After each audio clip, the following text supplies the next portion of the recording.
The RBA has released the minutes of their meeting held on the 6th of August, and as we know, they decided to drop the cash rate a further 25 basis points to 2.5%. Now, the minutes that are released is always an interesting read, trying to capture the mood of what the board is feeling at the time. But one thing's for sure, it looks as though they're going to sit on their hands and not move for the next couple of months. Let's just take a look at some of these comments from the RBA. Members agree that the bank should neither close off the possibility of reducing rates further, nor signal an imminent intention to reduce rates. Then they go on to say this: the board would continue to examine the data over the months ahead to judge whether policy was appropriately configured. So as you can see, it's as plain and simple as the RBA can put it.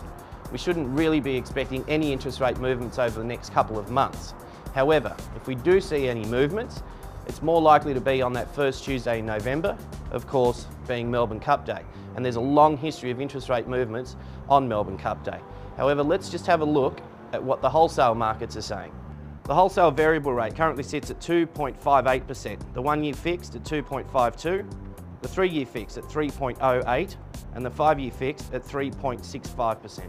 So as you can see from that variable wholesale rate and the 1 year fixed rate, both of those rates are currently higher than the current cash rate. Now, we haven't seen that in a long time, so it may suggest that the wholesale markets are predicting that that could be the end of the downward trend in interest rates.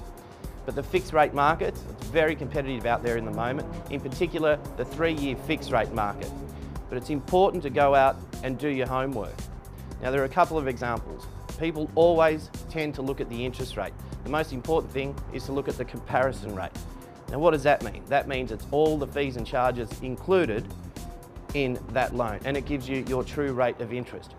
Here are a couple of examples. Newcastle Permanent has a 3 year fixed rate at 4.79%, but the true rate, when you include all the fees and charges, it actually comes in at 5.56%. Members Equity, or ME Bank, they also have a fixed rate at 4.79%, and their comparison rate comes in at 5.83%.